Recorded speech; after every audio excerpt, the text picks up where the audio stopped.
Recently I heard of a great initiative to define advertising as a subset of content. How do you feel about that? That might work. I think content for advertisers really works when it's very seamless, when it's really native.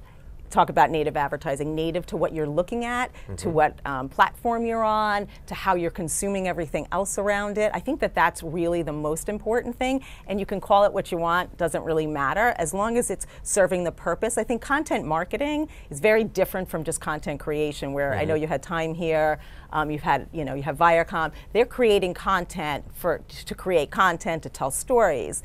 Advertisers are creating content for a purpose, right?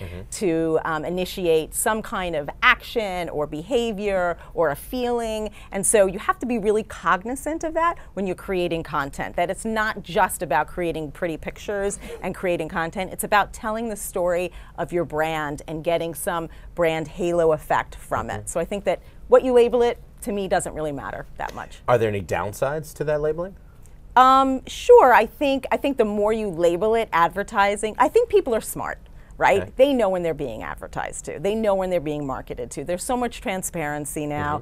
They know. So they're not dumb. So you create a content piece, and at the end you put like, I love the Duracell battery ad with the power within with Joe Coleman, who's deaf. I think that was awesome. It was a whole story about a deaf man going to the Super Bowl, right? Being in the NFL. And then at the end, it was about Duracell, the power within. It didn't matter that Duracell paid for that. That was a great, compelling story that really tugged at your emotional strings, right? And I think that that's a really important part of content creation. Do you think the brands are ready to dive very deeply into content marketing and embracing those stories and those emotions beyond a here's my product, buy my product message? I think it's a hard sell. I think there are some brands. I think it's going to be very iterative. I think some of them are going to have to, crawl, walk, then run. Okay. And it depends on what your competition is doing, right? So if you're a competitor of Chipotle, for instance, you're looking and going, whoa, look at what Chipotle's doing. They are making these unbelievable branded videos. They're doing series that are incredible, that are telling the brand story in the most amazing ways, right? So if you're a competitor to that, you are looking and going, yikes, what am I going to do, right? But if you're in another kind of B2B environment, one of our clients, we have a few B2B clients, like, what does that mean for B2B clients, right? What does that mean for trying to reach the C-suite? I think it's really different depending upon what your brand is and what your brand message is. Well, if we look back at those B2C brands in particular, isn't there a competitive set beyond just the people who are offering a similar product or service? Isn't it also all their consumers' social network and sphere of influence? Right. Yeah, I always say that you're not competing against other brands. You're competing against your brother-in-law, your old boyfriend from high school, some far-flung cousin that you're on Facebook with. So and on YouTube, people are uploading 100 hours of content every minute. So you are competing with so many people. So you really have to stand out. You really have to know what you stand for and know what you're doing it for before you start before you start investing in it, and create a strategy that makes sense for who you are as a brand.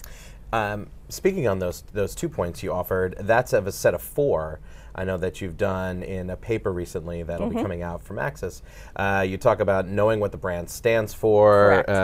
What does the brand do better than anyone else? Right. There's 2 other ones. Let's see. Take us through this. What are the key objectives for creating content? Right. So I think when you create a brand strategy, brands need to ask themselves 4 questions. What do they do better than anyone else?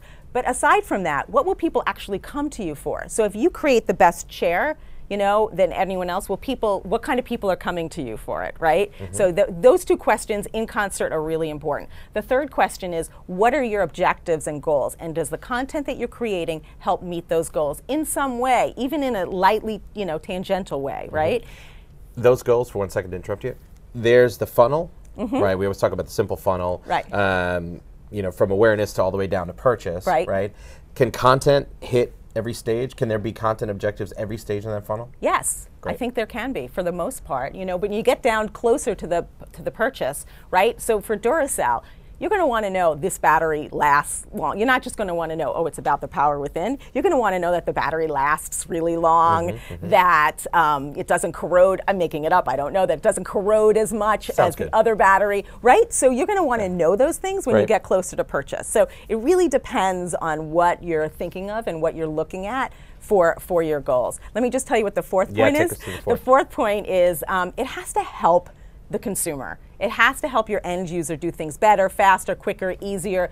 It has to help in some way, bring emotion into the equation, have somebody feel really strongly about something. So it really has to pull those strings for the audience as well. So that's number 4. How do you define what your audience needs better or needs that help with versus what they want that help with or what they perceive? I think that's a great question, and I think a lot of it is iterative. We haven't really talked a lot about test and learn, right. but we really, in this space, there's so much data out there that you can collect, and I think that brands are in it for the long haul, that content is not a campaign to me, it's a commitment, right? And it's a long-term commitment of what you stand for in the marketplace and who you are in the marketplace, right? So you need to test and learn, right? This piece of content, okay, that didn't work so well, we won't do any more of that. This one, oh my gosh, the engagement was crazy. What can we do to expand that? And how much risk and failure should a brand be willing to take in this test and learn? I think you go slow. I think you do little things that don't mean that much. How little is little? Well, even if you're tweeting, right? Even a tweet, right? So you're doing Twitter, even if you're just tweeting and you're like, oh, that had no engagement. So you're saying the risk it can be as small as a tweet. Right. As small as a tweet, right? Or as big as a huge, branded entertainment spot that costs you millions of dollars, and the distribution costs you millions. Depends. Ideally, obviously, one tweet we may not get enough data from. Ideally, how big of a test is that? How much of the foot should go in the water? I can't really. It depends on the goal of the brand, really. And I think brands can really start with, what questions do consumers have for you, right? So answer like the top 15, you can even start on a blog, for instance. Answer the top 15 or 20 questions that your customer base is constantly asking you. And if you even start like that and see, okay, what's resonating, what's not, then I think that you can go far with your content.